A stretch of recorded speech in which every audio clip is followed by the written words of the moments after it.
Appel patriotique, le Congo appelle les Congolais. Appel patriotique, le doc Ondongo Pandi.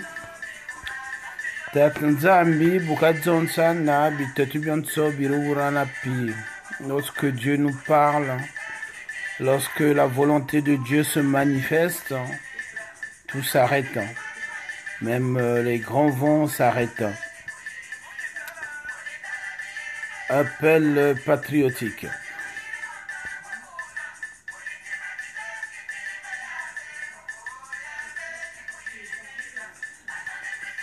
Nous sommes donc le 25 avril 2018 pour cet appel patriotique. Chers compatriotes, choqués nous sommes, et le Congo porte le deuil, ce deuil de cette sœur Karine Nzonga dans ce reportage choquant qui a circulé sur les réseaux sociaux. Et cette sœur s'en est allée. C'est une situation qui démontre, qui fait rejaillir au monde la vérité sur la situation que vit notre pays. Voilà donc cette dame qui a donné naissance à 3 bébés et sans assistance appropriée s'en est allée.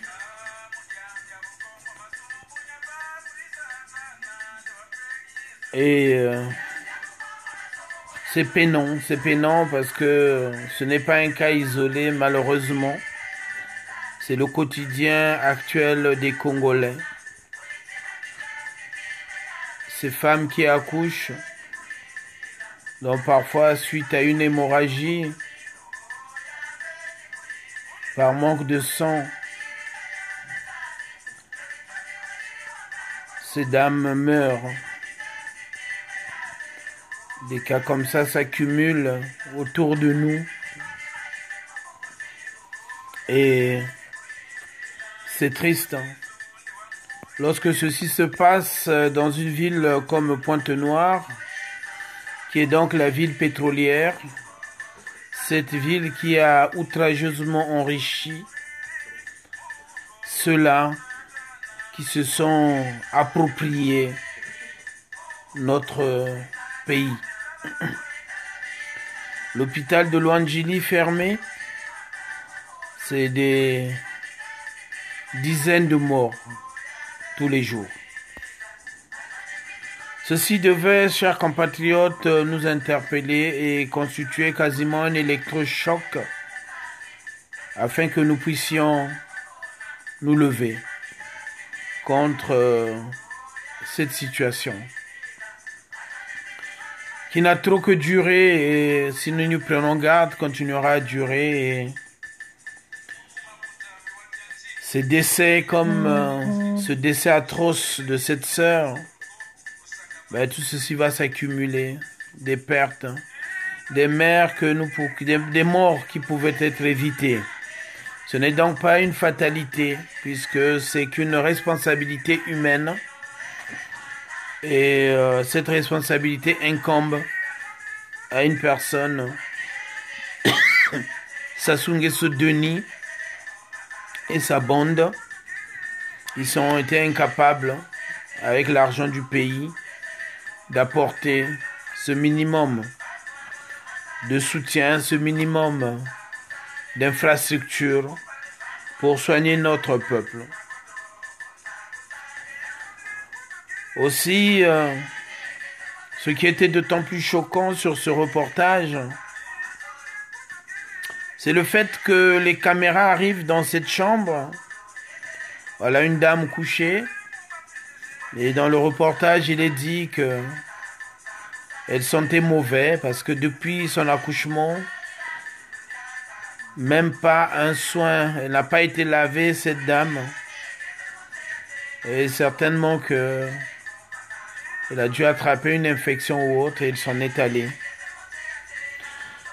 Ben, si nous pouvons nous interroger, nous devons nous interroger face à ce type de situation, ce que nous sommes devenus. Pourquoi sommes-nous, le Congolais est-il devenu aussi insensible à la souffrance? Car lorsque on a le sang qui coule dans ses veines, on est une créature de Dieu, on ne peut pas accepter de voir, de vivre ce type de situation. Au moins, on aurait pu essayer d'apporter une assistance et laver cette dame avant d'appeler les médias. Mais voilà, c'est ce qui nous a été servi, c'est ce qui a circulé. Choqué, j'ai moi-même demandé qu'on puisse soutenir, j'ai envoyé de quoi soutenir cette famille, cette dame. C'était-il arrivé? Je n'ai pas encore l'information, mais quels que soient les cas, on cherchera à savoir où se trouve cette famille pour que cela serve au moins aux enfants. Voilà donc cette situation sanitaire chaotique que nous vivons. Les hôpitaux, dans cette situation incroyable et insupportable. Oh, une pensée en ce jour aussi à cette dame que j'ai venue une fois ici à Meaux, qui vient de décéder toujours dans ces hôpitaux mouroirs. Cette autre dame aussi, épouse d'un ami, d'un compatriote que j'ai vu à Pointe-Noire il y a quelques années, et là, qui s'en est allé aussi il y a 2 jours, toujours à Pointe-Noire. Et cette situation difficile que vivent les Congolais au niveau du pays, pour des diagnostics souvent approximatifs, encore cette dame venant de Pointe-Noire que j'ai vue il n'y a pas longtemps, qui m'explique qu'elle a vu 3 cardiologues à Pointe-Noire, et chacun avait son diagnostic pour une cardiopathie, une maladie du cœur. Et voilà qu'elle était traitée depuis des années, des mois, sans résultat. Venue en France, les investigations poussées ont montré que non. Il n'y avait aucune anomalie, aucune maladie au niveau du cœur. Faisait-elle des crises d'angoisse ou peut-être juste un problème d'ulcère gastrique qui donnait l'impression qu'elle avait mal au cœur? Voilà. Nombreux, combien sont-ils qui meurent comme ça avec des diagnostics approximatifs parce que avec des hôpitaux démunis de moyens d'investigation appropriés, les gens sont condamnés à la mort et parfois prennent des traitements qui ne correspondent pas à leur mal. Comme cette autre sœur, traitée pour une tuberculose osseuse. Et voilà, ne supportant pas les traitements, un autre médecin a demandé d'investiguer un peu davantage. Il s'agissait d'une arthrose dont elle souffre. Et depuis 4-5 mois, elle était sous traitement antituberculeux. Ce ne sont pas des cas isolés, malheureusement, dans ce Congo, dans notre Congo, malheureusement. C'est le quotidien. Parce que les dignitaires, eux, ont les moyens d'aller se soigner, de venir se soigner à l'étranger. Et le peuple doit subir. Une pensée à ces enfants drépano et qui par manque de soins là aussi n'ont d'autre sort qu'une mort prématurée. Ces malades du sida en souffrance, sans traitement, là aussi sans suivi approprié. À ces malades, à ces diabétiques, et dont on sait combien de maladies se greffent au diabète et des fonds d'œil pas toujours réalisés, le cholestérol pas toujours traité, des insuffisances rénales non traitées, car vous savez qu'aucun hôpital public au Congo n'offre ce type de traitement.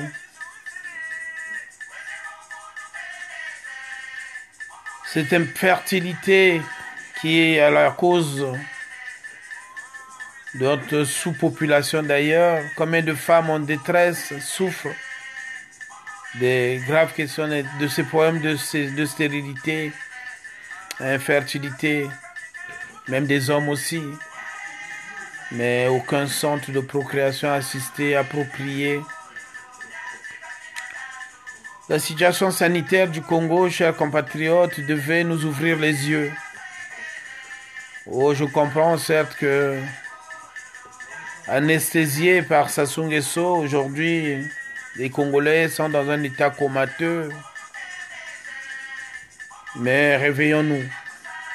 Que puissent tous ces événements malheureux puissent créer un électrochoc pour que le Congolais se réveille, pour que le Congolais se lève contre cette situation qui n'est pas irréversible, mais qui n'est liée qu'à une responsabilité humaine, car Dieu, lui, nous a tout donné.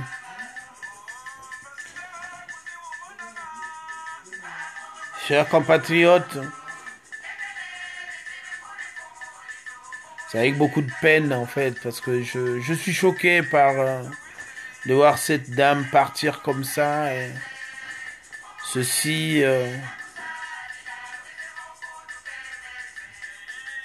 même si on la connaissait pas, ben on se dit tiens, ça pouvait être aussi notre sœur, c'est la sœur de quelqu'un, c'est la fille de quelqu'un. Que nous reste-t-il à faire? C'est déjà de demander à Dieu d'accueillir cette dame, de réserver une place à ses côtés pour cette pauvre dame. Et surtout de veiller à ses 3 enfants, ces 3 triplés, Seigneur. À nous aussi d'implorer, car effectivement, ce combat contre Sassou Nguesso est un combat qui doit se faire sur plusieurs dimensions. Prions avec foi, même si elle est infime cette foi, de la taille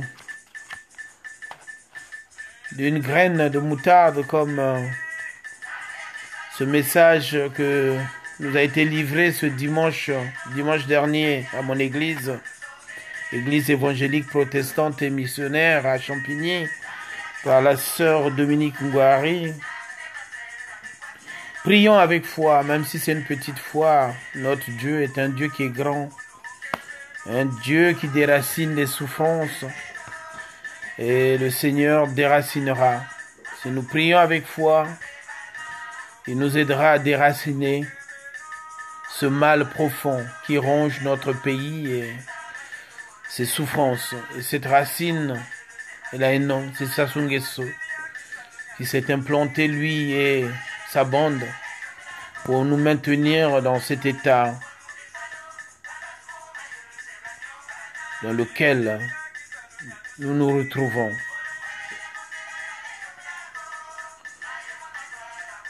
Alors, chers compatriotes, d'abord, à donc notre sœur Corinne Nzanga, que ton âme repose en paix, intercède pour nous auprès de Dieu le Père, pour qu'il nous donne la force, à ceux qui, quelques-uns que nous sommes, à nous lever, ceux qui pour cette même cause ont été privés de liberté, comme le général du peuple, le général Mokoko, ou d'autres qui sont dans la forêt, comme le pasteur Ntoumi, et ces hommes, ceux qui sont privés de liberté chez eux en résidence surveillée, comme Madame Mounari, le professeur Boao, Monsieur Blanchard Oba et d'autres, ô Seigneur. Que le Seigneur puisse nous donner la force, Seigneur, et nous aider, nous donner du courage et vraiment surtout la force pour débarrasser le pays de ces satans qui plongent notre peuple dans la désolation. Voilà donc l'état dans lequel se trouve le Congo, l'état dans lequel se trouve Pointe-Noire, là où le pouvoir Sassou tire le gros de ses revenus, argent qu'ils gardent pour eux et qu'ils dispatchent auprès de leurs hommes de main au Congo et à l'étranger. C'est donc dans cette ville de Pointe-Noire que bientôt, selon les infos qui ont circulé, donc la SNPC, Société pétrolière, des millions vont être utilisés pour faire la fête, pour célébrer le 20e anniversaire. Alors que dans le même temps, ce pays est incapable de payer le personnel de santé de Luandjili, de payer les retraités. Donc, par le stress, aujourd'hui, les AVC sont monnaie courante. Oh, chers compatriotes, comment pouvez-vous accepter que donc ces jouisseurs qui aiment bien jouir avec notre argent, j'allais dire moi aussi j'aime la fête, mais j'aime faire la fête avec mon argent, pas avec l'argent des autres. Et là ils font les fêtes avec l'argent du pays, alors que les pharmacies des hôpitaux, les chambres des hôpitaux, les services des hôpitaux manquent de tout, le personnel non payé. C'est aussi ce même pouvoir qui, pour distraire la diaspora, que ici, utilise comme là, prochainement, le fonctionnaire Roga, payé par l'argent congolais, soutenu par ces sanguinaires, ces criminels.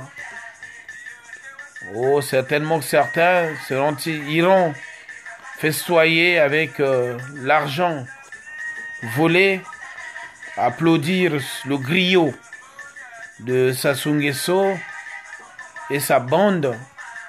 C'est une honte. Nous devons nous indigner et boycotter, franchement, ce type de griot, car aujourd'hui,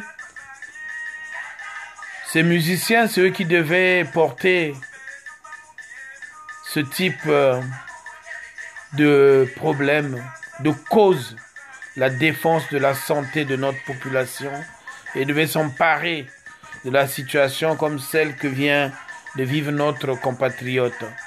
Mais ils sont loin de là, bien au contraire, ils accueillent à bras ouverts de l'argent auprès donc de ces barbares pour venir organiser des concerts de la honte, ou comme on a vu à Reims, ce maire nommé avec son épouse ont des moyens, utilisent les moyens de la mairie pour se payer des billets d'avion en première classe, arrivent à Reims dans des grands hôtels de la place et se retrouvent donc avec le multimilliardaire Adada pour quémander et demander la charité pour aider les enfants de Brazzaville. C'est honteux. C'est honteux. Combien ont-ils dépensé avec ce qu'ils ont payé pour le billet des hôtels? Combien d'enfants on aurait pu soigner? Adada à lui seul peut prendre en aide des milliers et des milliers de Congolais.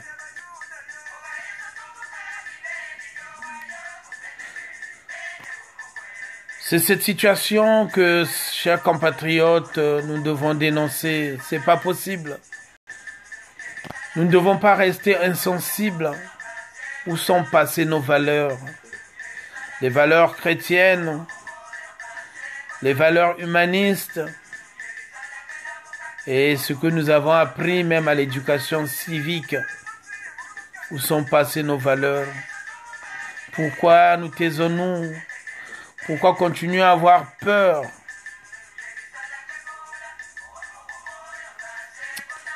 En tout cas, sur fond de cette musique religieuse de Bembe, je continue à penser que demain sera un autre jour et sera d'autant plus rapidement un autre jour que si, chers compatriotes, nous sortons de notre coma. Munissons-nous de toutes les armes que nous pouvons, les armes spirituelles et tout.